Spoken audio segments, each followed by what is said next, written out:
तो भाई लोग नमस्कार। इस वीडियो में हम लोग बात करेंगे बिहारी लाल इंजीनियरिंग के लिस्टिंग डे स्ट्रेटजी के बारे में, क्योंकि कल के दिन जो है ये आईपीओ पब्लिकली लिस्ट होने वाला है। ठीक है, फर्स्ट ऑफ ऑल यार देखो, इसका अगर हम लोग जीएमपी के बारे में बात कर लें तो जिस वक्त मैं इस वीडियो को रिकॉर्ड कर रहा हूँ जीएमपी एकदम ही बूम हो गया है।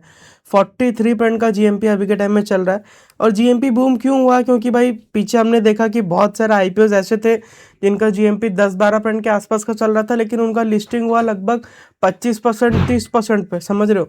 एंड बिहारी लाल का भी मेरे को लगता है कि जीएमपी बूम होने का one of the biggest reason यही है। एंड दूसरा रीज़न अगर हम लोग देखें तो यार कंपनी बहुत ही छोटे मार्केट कैप में अपना आईपीओ लेके आई है, समझ रहे हो। तो ये देखते हुए मेरे को लगता है कि इसका जीएमपी बूम हुआ है। बट क्या हम लोग को, अगर आप लोग को इसमें अलॉटमेंट मिला है, जो कि बहुत ही मुश्किल रहा होगा क्योंकि हैवी हिसाब से सब्सक्राइब हुआ था मेरे को याद है, और आईपीओ का साइज़ भी बहुत ही छोटा था, मतलब इन टोटल 300 करोड़ के आसपास का आईपीओ का साइज़ था। तो हैवी सब्सक्रिप्शन की वजह से बहुत ही कम लोगों को इसमें अलॉटमेंट मिला होगा।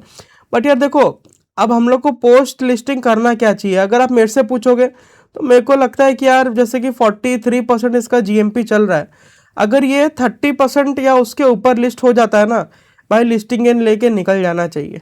क्योंकि ये जो सेक्टर है, मेरे को लगता है कि इस सेक्टर का मलाई अभी इतना बचा नहीं है।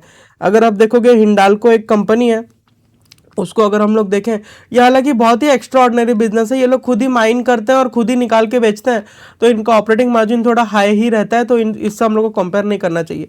बट एनीवेज हम लोग थोड़ा बिहारी लाल का देखते हैं कि फंडामेंटल कैसा क्या है।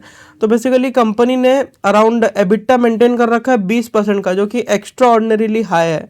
लेकिन ना यहाँ पे एक चीज़ देखने वाला ये है कि कंपनी का एबिटा इतना ज़्यादा बढ़ा क्यों है। कंपनी का एबिटा भाई इतना ज़्यादा इसलिए बढ़ा है क्योंकि जो मेटल्स होते हैं ना, इसका रेट बढ़ गया है, समझ रहे हो। और दूसरा रीज़न ये है कि कंपनी जो कस्टमाइजेबल प्रोडक्ट अपना बेचती है ना, यानी कि कंपनी बेसिकली 3 सेगमेंट से मेनली अपना रेवेन्यू डिराइव करती है। एक तो ये लोग पुराना स्क्रैप मेटल को यूजेबल कंडीशन में लाके बेच देते हैं, और दूसरा ये लोग कस्टमाइजेबल प्रोडक्ट्स बनाते हैं, यानी कि किसी के लिए एक ऐसा शीट बना दिए जो कि पीछे से मोटा है, सामने से पतला है, समझ रहे हो। एक तो ऐसा इस डिज़ाइन का इन लोग कुछ स्ट्रक्चर बना के दे दिए जो कि शायद से किसी एक पर्टिकुलर जगह यूज़ हो सकता है माइनिंग इंडस्ट्री में। तो ये लोग कस्टमाइजेबल प्रोडक्ट जो बनाते हैं वहाँ से ये लोग अच्छा प्रॉफिट करते हैं। और दूसरा, जैसा कि मैं आपको बोला, जो मेटल साइकिल है वो बहुत ही अच्छा रहा है। लास्ट हमने 5-6 साल में देखा है कि भाई जो भी मेटल हो, चाहे वो लोहा हो, चांदी हो, सोना हो, पीतल हो, तांबा हो, सबका रेट ऑलमोस्ट 3 साल में सब डबल हो गए। लोहा हालांकि इतना नहीं बढ़ा, बट एल्युमिनियम तो 3 साल के अंदर डबल हो गया, और ये लोग एल्युमिनियम में भी थोड़ा बहुत काम करते हैं।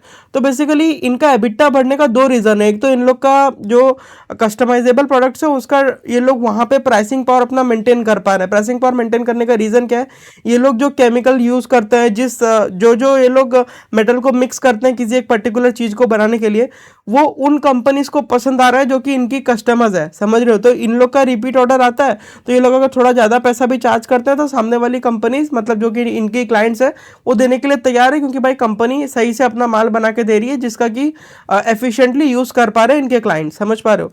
और दूसरा, जैसा कि मैं आपको बोला, मेटल साइकिल बहुत ज़्यादा पॉजिटिव है। बट मेरे को लगता है कि यार मेटल साइकिल का मलाई अब खत्म हो गया, अब कब तक मेटल भागते रहेगा। तो यार देखो, सिंपली अगर मैं आपको बोलूं, पीछे जो आईपीओ का माहौल रहा है कि भाई आईपीओ का जीएमपी बहुत कम चल रहा होता है, लिस्टिंग होता है बहुत ऊपर, फिर कंपनी और भी ऊपर चले जाता है। वैसा कुछ बिहारी लाल में भी हो सकता है क्या? होने को कुछ भी हो सकता है। बट अगर मैं आपके जगह होता और अगर मेरे को इसमें अलॉटमेंट मिला होता, तब मैं भाई इसमें लिस्टिंग इन लेके निकल जाता। बट स्टिल अगर कोई ऐसा बंदा है जो कि ये सोचता हो कि नहीं नहीं भाई, मेरे को ऐसा लगता है कि कंपनी और ऊपर जाएगा लिस्टिंग के बाद, तो उसको क्या करना चाहिए?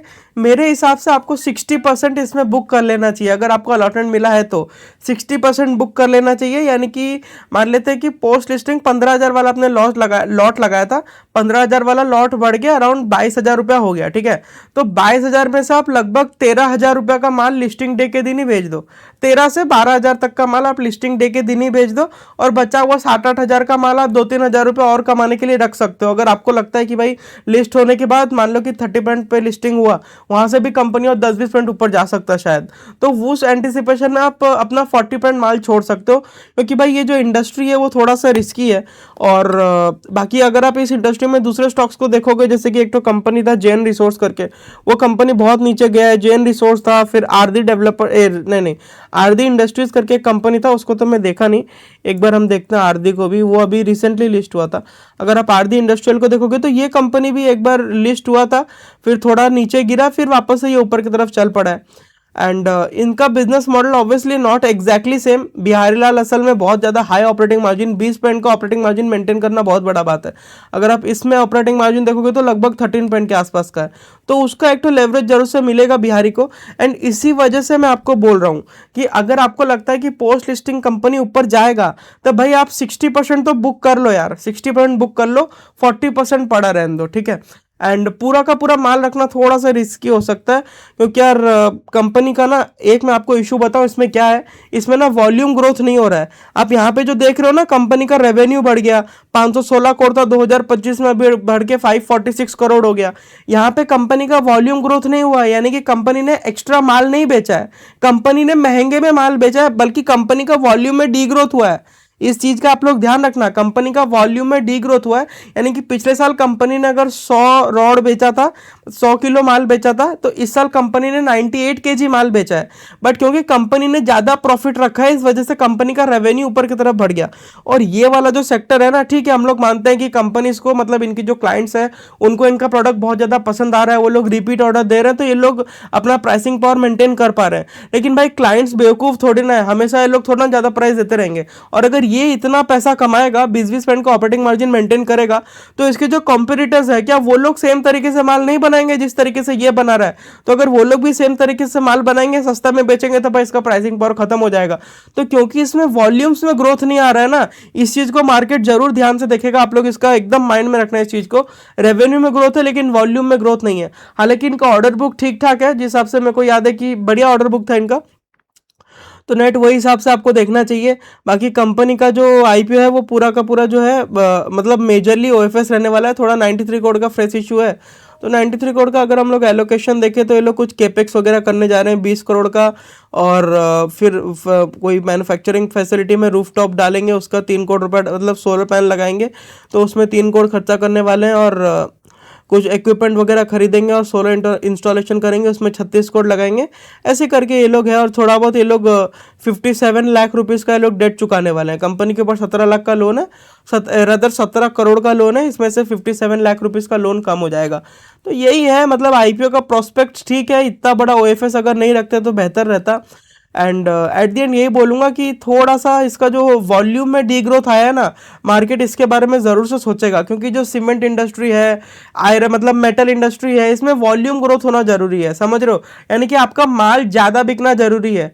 लेकिन अगर माल ही कम बिक रहा है तो ऑब्वियसली फिर प्रॉब्लम हो जाएगा। अगर कल को मेटल साइकिल उल्टा पड़ा, मेटल्स का रेट बहुत ज़्यादा गिरा, तो इसके ऊपर डबल इंपैक्ट पड़ेगा। एक तो इसका माल पहले ही कम बिक रहा है और उससे आप सस्ते बेचना पड़ रहा है इन लोग को, तो इन लोग को वर्किंग कैपिटल का बहुत बड़ा इशू होगा। वर्किंग कैपिटल यानी कि काम का जी मुनाफा, डेली आपको काम करने के लिए जो पैसा चाहिए, बिजली का खर्चा हो गया, खाने पीने का, शाम का चाय नाश्ता का खर्चा, एम्प्लॉयज़ को कभी तबीयत खराब हो गया तो वो खर्चा, एम्प्लॉयज़ का सैलरी का खर्चा, इसको वर्किंग कैपिटल बोलते हैं। अगर माल आपका कम बिक रहा है और मेटल साइकिल उल्टा पड़ गया तो भाई वर्किंग कैपिटल का कमी की वजह से कंपनी को हैवी लोन लेना पड़ेगा, तो वो एक तो इशू होता है।